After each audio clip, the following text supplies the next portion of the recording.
বিকেলবেলা রেডি হয়ে গেছি।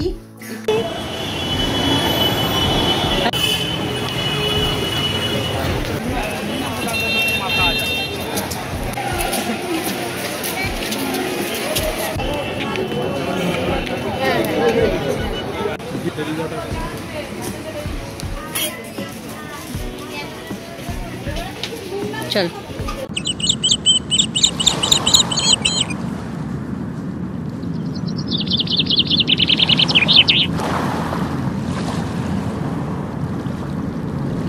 নমস্কার বন্ধুরা, আশা করি তোমরা সবাই খুব ভালো আছো। আমিও খুব ভালো আছি। সম্পাস লাইফস্টাইলের আরো একটা নতুন ভিডিওতে তোমাদের সবাইকে স্বাগত। তো আজও হলো রবিবার, বিকেলবেলা রেডি হয়ে গেছি, একটু বেরোচ্ছি। বাবান তো নেই, বাবি আর তোমাদের দাদা ভাই, আমরা তিনজনে মিলেই যাব। তো কোথায় যাচ্ছি তোমাদের সঙ্গে অবশ্যই শেয়ার করব। তো তাড়াহুড়ো করেই রেডি হয়েছি। তো আজকে না একটা শাড়ি পরেছি, তো এই হ্যান্ডলুম শাড়িটা আজকে পরেছি। একেবারে কাঁচানো তোলা ছিল, অনেক দিন পর পরলাম। তো প্রথমে ভাবছিলাম একটা কোনো সুতির শাড়ি পরবো, তারপর ভাবলাম যখন শীতকাল অসুবিধা নেই, একটা হ্যান্ডলুম শাড়ি পরেই যাওয়া যাক। হ্যান্ডলুম শাড়ি এমনিতেও ম্যানেজ করাটা খুব সহজ। তো চলো, বাবি অনেকক্ষণ থেকে তাড়া দিচ্ছে, বের হই, নাহলে মাথা খারাপ করে দিচ্ছে। তো এই যে বেরিয়ে পড়লাম আমরা। আজকে অনেক তাড়াতাড়ি বেরোবো ভেবেছিলাম, জানো তো, যেহেতু এখন শীতের বেলা, অনেকটা তাড়াতাড়ি সন্ধে হয়ে যায়। ভিডিও এডিট করে তারপর পোস্ট করে বেরোতে বেরোতে অনেকটাই বেলা হয়ে গেছে। তো এই যে আমরা পৌঁছে গেছি। আমরা এসেছি আসলে দক্ষিণেশ্বরে একটু পুজো দিতে এসেছি। তো এখন এই যে স্কাই ওয়াকে উঠছি। যেহেতু বাসে করে এসেছি তাই স্কাই ওয়াক দিয়েই যেতে হবে আমাদের, তবে গাড়ি নিয়ে আসলে স্কাই ওয়াকের নিচে দিয়ে রাস্তা আছে। তো এই যে আমরা হেঁটে যাচ্ছি। আর অনেক দিন ধরেই ইচ্ছা হচ্ছিল, জানো তো, যে দক্ষিণেশ্বরে এসে পুজো দেব একটু, কিন্তু কিছুতেই হয়ে উঠছিল না। জানো, গত প্রায় 1-1.5 বছর ধরে ভাবছিলাম যে পুজো দেব, বারবার ঠিকও হচ্ছিল, কিন্তু শেষমেশ কিছুতেই আসা হচ্ছিল না। তো যাই হোক, আজকে সকালে হঠাৎ করেই ঠিক হয়েছে যে যাব আজকেও তোমাদের দাদাভাই নানান কারণ দেখাচ্ছিল না আসার। তারপরে ভাবলাম যে যাই হোক, জোর করে আজকে চলে এলাম। তো শেষ পর্যন্ত ওর জন্য আসা হলো, না হলে হয়তো আজও হতো না। আর স্কাই ওয়াকের মধ্যেই অনেক দোকানপাট আছে। এখানে না পুজো দেওয়ার জন্য ডালিও পাওয়া যায়, তবে আমরা এখান থেকে নিই না, ডালিটা আমরা নিচে গিয়েই নিই। এখান থেকে নিয়ে যাওয়ার আসলে অনেক অসুবিধা, যেহেতু জুতোটা তখন থাকে, তো পরে গিয়ে জুতো খোলা, জুতো রাখা, ডালি নিয়ে একটু অসুবিধাই হয়। তারপরে এই যে এসকালেটারে করেই আমরা নিচে নামছি। তবে মাঝে মাঝে জানো তো, এসকালেটারগুলো বন্ধ থাকে, তখন সিঁড়ি ভেঙে ওঠানামা করাটা আমাদের পক্ষে সহজ হলেও একটু যাদের হাঁটুর সমস্যা বা বয়স্ক মানুষ, তাদের কিন্তু একটু অসুবিধাই হয়। আর আজকে না দক্ষিণেশ্বরে প্রচুর ভিড় ছিল। এক তো রবিবার, তার উপরে যেহেতু একটু শীতের আমেজ এসে গেছে, তো মানুষজন একটু বাইরে ঘুরতে বেড়াতে তো বেরোয়। হয়তো আজকে দক্ষিণেশ্বরে এতটা ভিড়, এর আগে অনেকবার এসেছি, এই রকম ভিড় কিন্তু অনেক বছর আগেই আমি দেখেছি।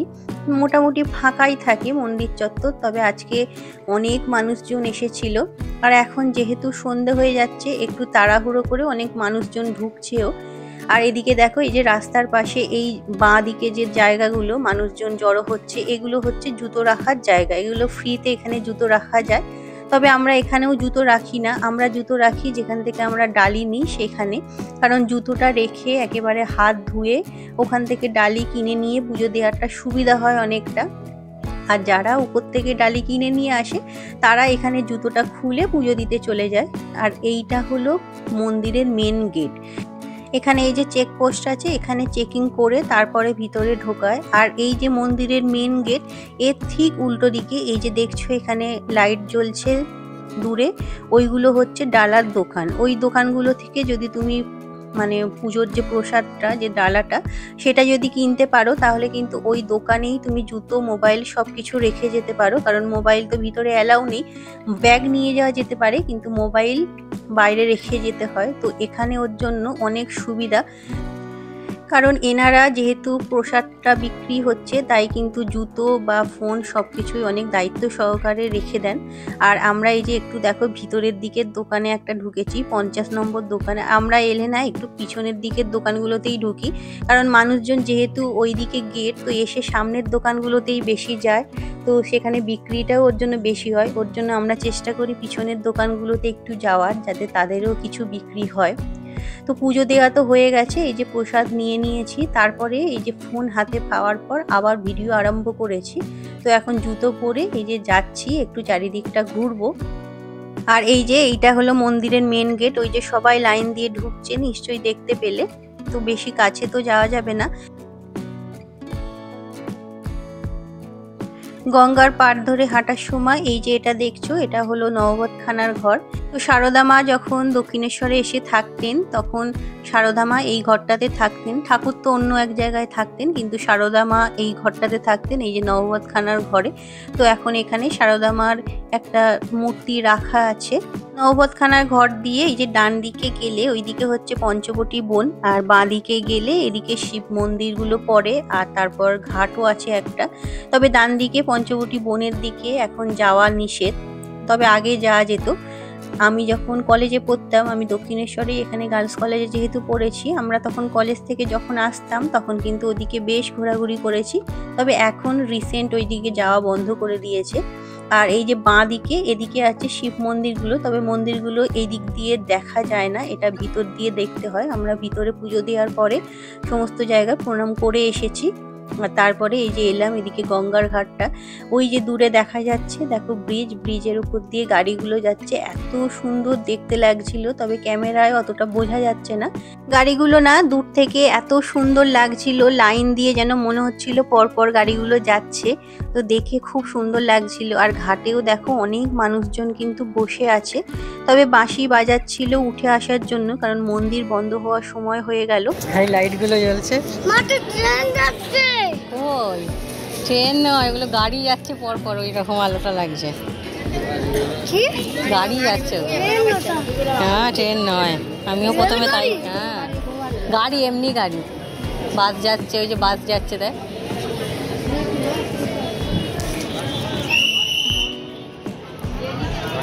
তো দক্ষিণেশ্বর মন্দির কিন্তু 7টার পরে বন্ধ হয়ে যায়।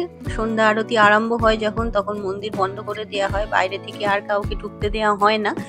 তারপরে আমরা বেরিয়ে এসেছিলাম, এসে এই যে এদিকে দেখো মেন গেটের ঠিক বাইরের দিকটায় আছে ফেরিঘাট। তো এই ফেরিঘাটটা আগে ছিল না, এটা রিসেন্ট বছর 3-4 বা 5 বছর হয়তো হবে হয়েছে।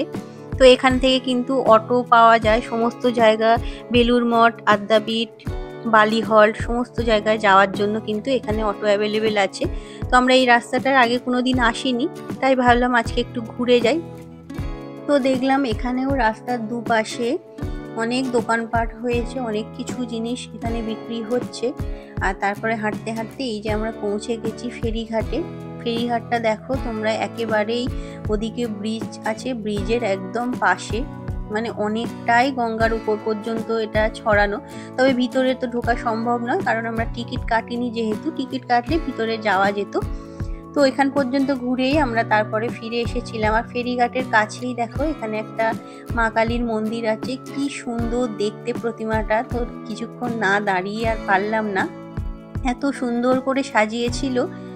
আর তারপর ওখান থেকেই হাঁটা আরম্ভ করলাম।